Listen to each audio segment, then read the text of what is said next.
Buenas noches para todos nuestros seguidores.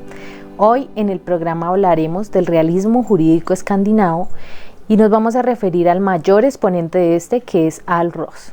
Por si no me conocen, mi nombre es Erci Arias y mi compañera Linda Ortegón, quien se presentará con ustedes más adelante.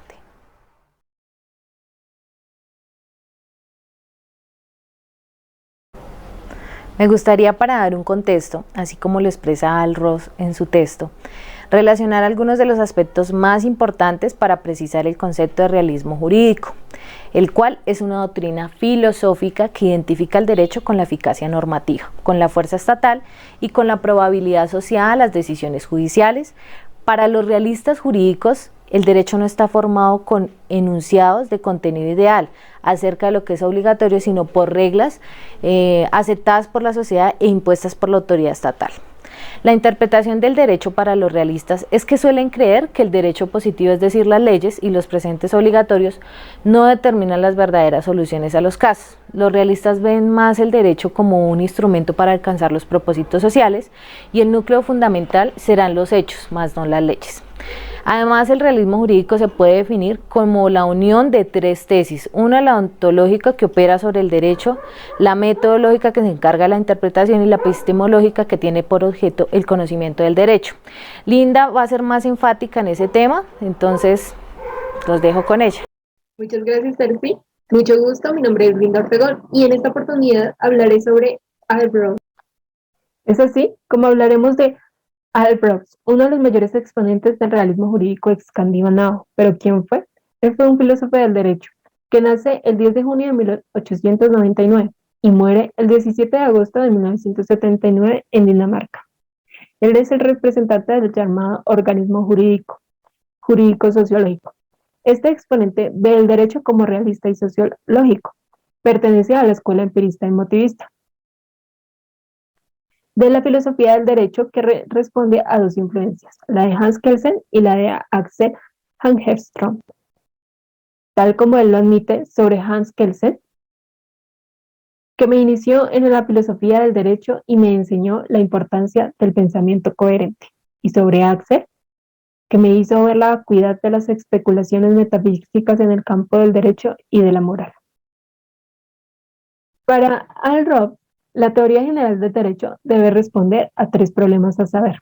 El primero, el concepto y la naturaleza del derecho. El segundo, los fines. Y el tercero, la inferencia entre el derecho y la sociedad. Es así que comienza diciendo o aclarándole al lector que, según su teoría, las palabras son importantes, porque por sí solas las palabras carecen de significado. Es dentro de un enunciado lingüístico donde esas palabras van a tener sentido. Y él basa su teoría en tres enunciados lingüísticos a saber. Esos tres enunciados lingüísticos entonces son: primero, discursos lingüísticos de acepciones; segundo, discursos lingüísticos de exclamación; tercero, discursos lingüísticos de directivas. Las normas jurídicas hacen parte de las directivas. Toda interpretación del derecho legislativa comienza con un texto. Esta es una fórmula lingüística escrita. Dentro de ese lenguaje vamos a encontrar signos y símbolos, donde el primero es natural, por ejemplo, el rugido de un animal en la selva o las estaciones del año, mientras que el símbolo es artificial y se refiere más como a un producto elaborado por los seres humanos, como un semáforo, el semáforo que cambia de rojo a verde. El símbolo es que normativamente el rojo es la señal de pare que todos conocemos, y esto se da por el acuerdo o la costumbre que le hemos dado a los seres humanos en sociedad. De todos los sistemas de símbolos, el lenguaje es el que más se encuentra desarrollado, el más efectivo y el más complicado, dice Al Ross en su obra. El lenguaje puede manifestar como una serie de formas auditivas o visuales. Él habla, él escriba. El significado atribuido a estas formas es claramente convencional. Para Al Ross, el lenguaje se aprende por la costumbre, por cómo se ha referido la gente o las personas a una cosa. Solo se sabe su función simbólica según cómo la gente lo usa. Una expresión no son palabras aisladas, son el conjunto de palabras. Entonces, la expresión viene siendo una unidad lingüística. Para entender una palabra debemos estudiarla desde un gran número de expresiones en donde aparezca esa palabra. Es de acotar que las palabras, según Rose, tienen un centro y un nuloso círculo, haciendo referencia a la duda que se puede presentar de dónde podemos aplicar esa palabra. Es la función y no la norma la que nos permitirá dar un uso lingüístico. Y todo ello él lo explica porque hay palabras ambiguas, palabras que su uso e interpretación no siempre son ciertas. Para ello vamos a dar un ejemplo. Ejemplo de las palabras ambiguas de que trata Albrose en su obra o en su teoría son aquellas palabras, por ejemplo, la palabra inglesa nail, donde tiene dos significados. Por un lado, uña, y por el otro, puntilla. Si nosotros decimos, por ejemplo, this nail is very long, podría significar dos cosas. La uña es muy larga o la puntilla es muy larga. Si nosotros no sabemos el contexto, las circunstancias donde se está presentando esta expresión, no podríamos saber a qué se hace referencia, si a la uña o a la puntilla. Por eso, para Albrose, o en su teoría, nos expresa que el contexto es muy importante. Así, también un ejemplo en el español. Por ejemplo, cuando el papá le dice a su hijo, tráeme un gato, ¿será un gato de 4 patas que hace miau o será un artículo o herramienta del carro? Seguramente, si miramos el contexto en el que el papá lo está solicitando, seguramente está hablando de un gato mecánico, no un gato de 4 patas. Lo que nos dice Linda también pasa en el derecho. Entonces, para entender el contexto o situación de un texto jurídico, lo entenderemos conforme a todas las circunstancias que rodean ese texto. Un contexto filosófico, político o todo lo que va a rodear la expresión. La actividad que se dirige a exponer el significado de una expresión se llama interpretación. La interpretación se usa para designar el resultado de dicha actividad y se divide en interpretación de significado e interpretación por referencia, donde la primera no va al significado individual que tiene una palabra, sino al significado que en conjunto de esas palabras van a determinar, además del contexto que se da en ese momento. El ejemplo que nos propone Albrose es el de un evento de ganadería. Allí hay un aviso que dice que solo pueden pasar los cuidadores de animales. Nada dice o supone que no pueden entrar los cuidadores de canarios. Por ejemplo, solamente el contexto.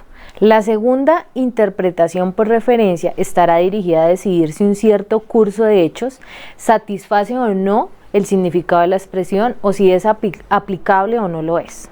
Bueno, a ver, si te cuento que Albrose dice que a menudo se hace una distinción entre la interpretación subjetiva y la interpretación objetiva, donde la primera se dirige a descubrir qué se intenta expresar, esto es, la idea que inspiró al autor y que éste quiso comunicar, mientras que la segunda se dirige a establecer el significado comunicado. Este es el significado que está en la comunicación como tal, considerada esta como un hecho objetivo. La interpretación subjetiva es la que examina lo que quiere decir el autor y lo que dijo, y al examinar el contexto y situaciones nos adentramos a otras circunstancias como las filosóficas, las políticas, entre otras, e incluso si interrogamos al autor, lograremos alcanzar otros datos adicionales de interpretación. La diferencia entre una y otra de las interpretaciones es que la interpretación subjetiva, dice Albrose, se vale de todas las circunstancias que arroja luz sobre el significado en particular de la expresión y su declaración.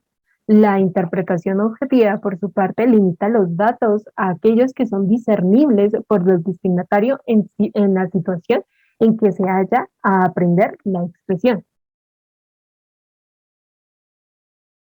Bueno, Linda, ahora vamos a hablar de los problemas de interpretación que menciona Albrose en su obra.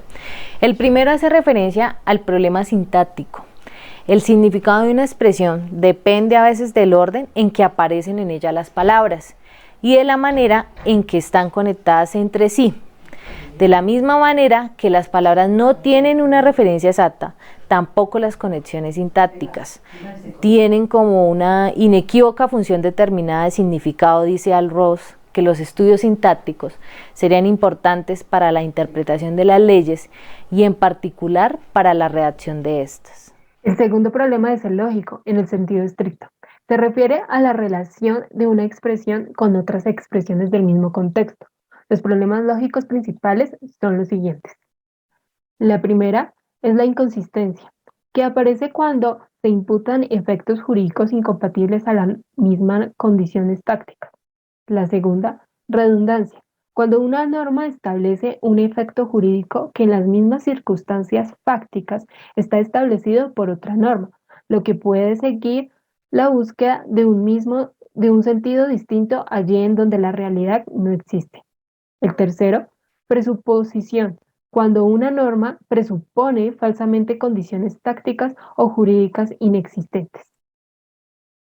Hay principios de interpretación, lex specialis, lex posterior, lex superior, etc., que tienden a resolver los problemas lógicos, pero tales principios no son axiomáticos, sino son pragmáticos y pueden suscitar recíprocamente o por otros principios. Y el tercer problema es el semántico. Toda palabra tiene un significado vago, es decir, tiene un campo de referencia cuyos límites son imprecisos. Además, muchas palabras son ambiguas, denotan más de un campo de referencia. El análisis del contexto lingüístico en que las palabras aparecen siempre va a proporcionar una ayuda para determinar su significado. Lo mismo ocurre con la situación fáctica en que la expresión es usada. Los problemas enunciados por Ross que hemos mencionado no pueden resolverse mecánicamente. El juez, al enfrentarlos, se ve constreñido a tomar una decisión que no se haya motivado exclusivamente por el sentimiento de respeto a la ley. Es el derecho vigente lo que se compara a un juego de ajedrez porque funciona por las reglas que nos regulan a nosotros y que hacen interactuar a cada uno de los individuos para que quede más clara esta teoría.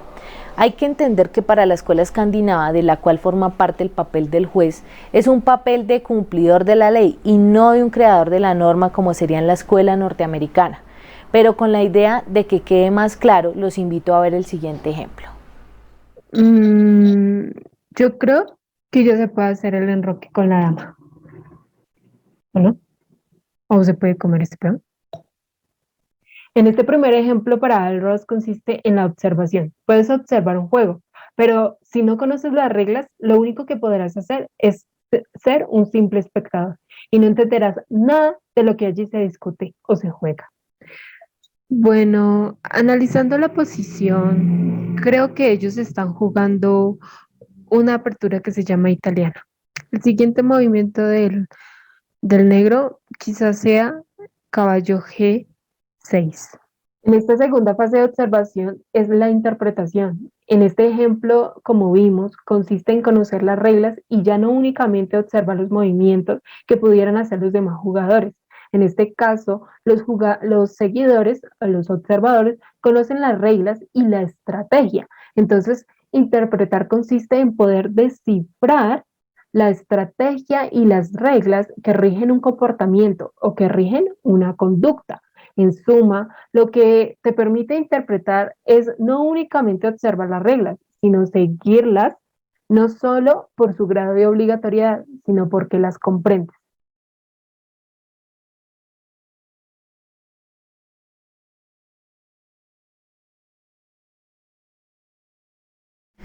El realismo sociológico y en particular todas las escuelas realistas comparten dos elementos que son fundamentales para poder entender estas corrientes. Entre eso vemos el primer factor, que es la afectividad, y el segundo, entender el derecho como un instrumento del poder.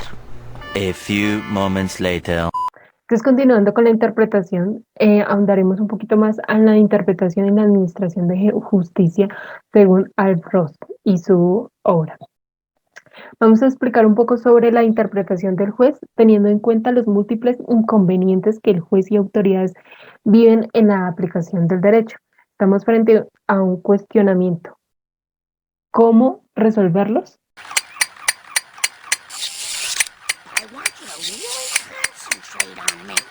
La interpretación tiene un contenido normativo, entendido adecuadamente cómo se debe interpretar el derecho partiendo de 1. La naturaleza del derecho. 2. El concepto del derecho. Y 3. El propósito de la administración de justicia. El juez, en el momento de interpretar y aplicar la ley a un caso específico, tomará en cuenta los hechos y la norma infringida. siendo un proceso propio del conocimiento en general del caso en particular. Ejemplo, el decidir estudiar la especialización en Derecho Constitucional en la Universidad Nacional brota del deseo de que esta universidad es la oportunidad que muchos esperamos y a la que pocos llegamos. La conexión que existe es de mejorar por una concepción operativa de que probablemente pocos tienen esta oportunidad y de que estudiar será un instrumento para mejorar mi capacidad profesional.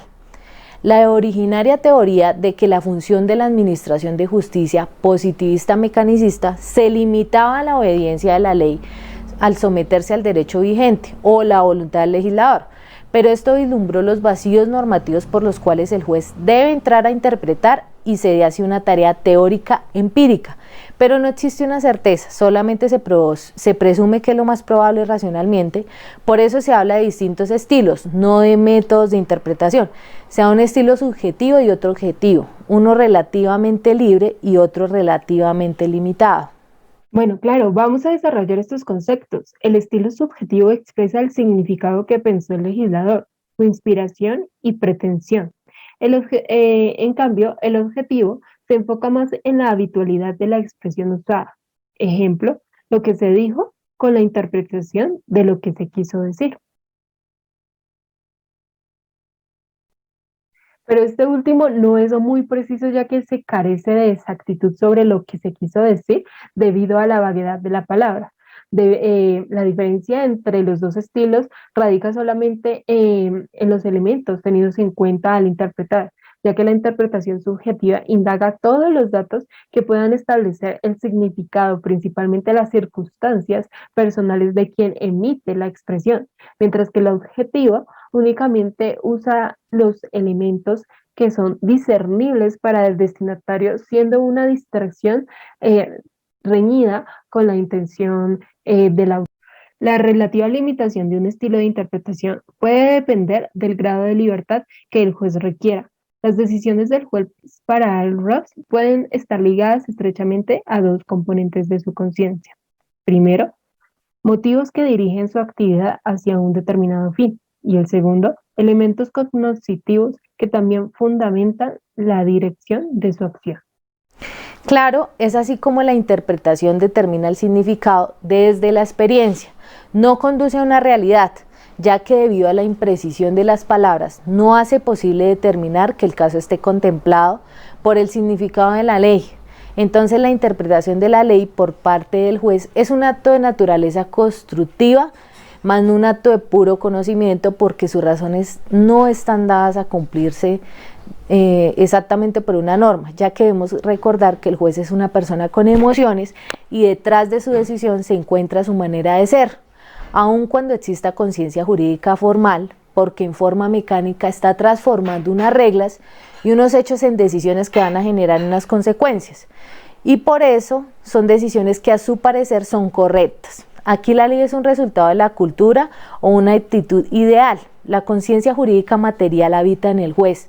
Esta está ligada a él y puede entrar en conflicto con la conciencia jurídica formal, mirando una crítica en la propia conciencia, aunque no se mencione, ya que su interpretación de la ley, teniendo en cuenta la conciencia jurídica material, tiene como objetivo tomar una decisión aceptada, correcta y justa.